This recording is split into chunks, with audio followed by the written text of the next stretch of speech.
Imagine, if you will, going to a wedding where the groom doesn't show up. Today, that would be seen as being left at the altar, right? Well, back in 1770, this was being known as being married by proxy, apparently. Because that's what today's story is about. It's a wedding that feels pretty much impossible by modern standards. There's a bride standing ready, dressed for one of the most important days of her entire life. She's surrounded by ceremony, a lot of royalty, and even more expectation. But the groom is not there. This is April 19th of 1770. Inside a grand church in Vienna, Maria Antonia of Austria is married to the future king of France. But instead of standing beside her, the groom is represented by someone else. Her own brother takes his place, acting as a stand-in during their wedding ceremony. This is what happens during a proxy wedding, and while it sounds unusual today, it was a powerful political tool at the time. But this was not a love story. This was diplomacy. And to understand why this happened, we needed to go back and look at the political landscape of Europe at the time. Austria and France had been rivals for generations, but after years of conflict, both sides wanted stability. They wanted peace, and more importantly, they wanted to strengthen their position against other powers like Prussia and Great Britain. So they chose a marriage. Maria Antonia, still very young, was selected to marry Louis Auguste, the Dauphin of France, who would later become King Louis XVI. The arrangement was formalized, negotiated, and finalized long before these two ever even met. And once it was agreed upon, there was no turning back. As part of the process, Maria Antonia had to formally renounce her rights to her Austrian heritage. Then, after the proxy ceremony, she began her journey to France.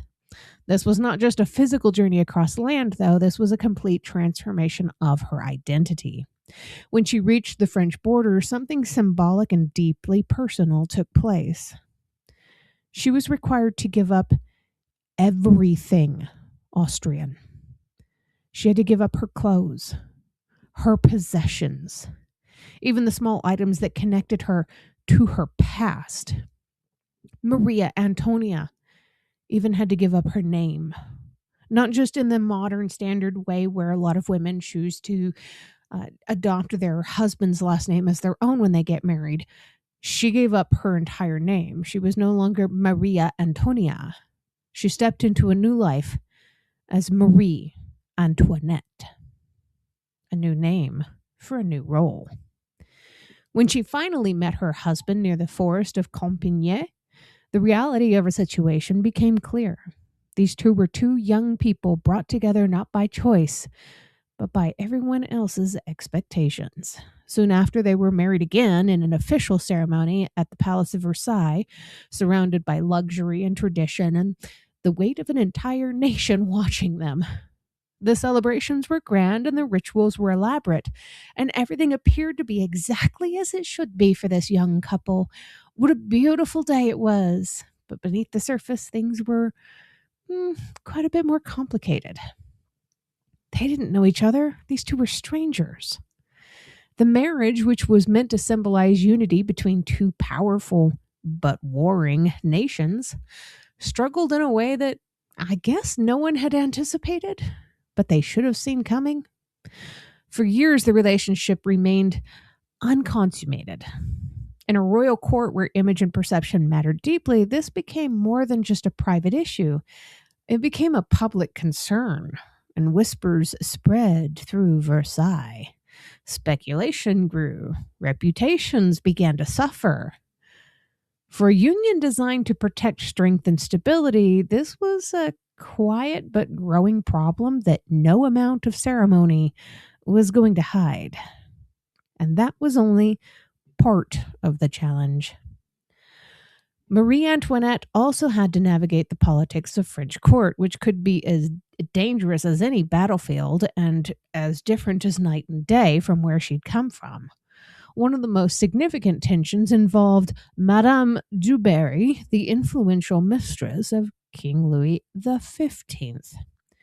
Court etiquette required acknowledgement of the mistress, but personal and political pressures made that acknowledgement difficult at best. For a time, Marie Antoinette refused to speak to her at all, creating kind of a situation that threatened diplomatic relationships.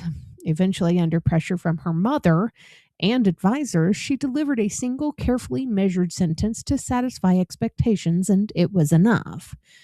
But it showed just how delicate her position was. Every word that she said mattered.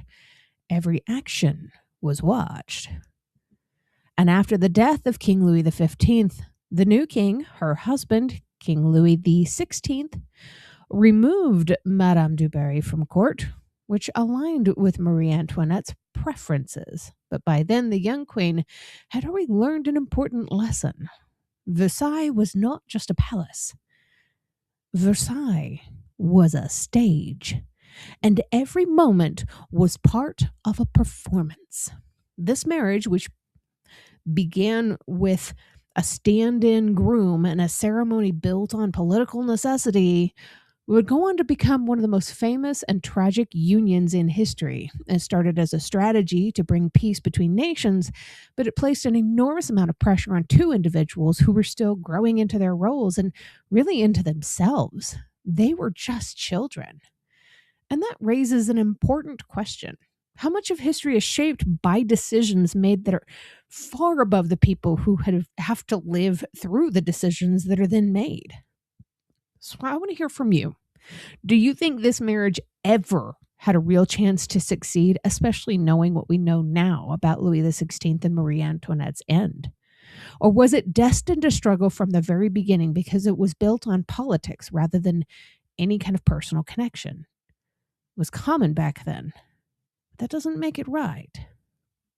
So tell me your thoughts in the comments. I do always enjoy reading your perspectives.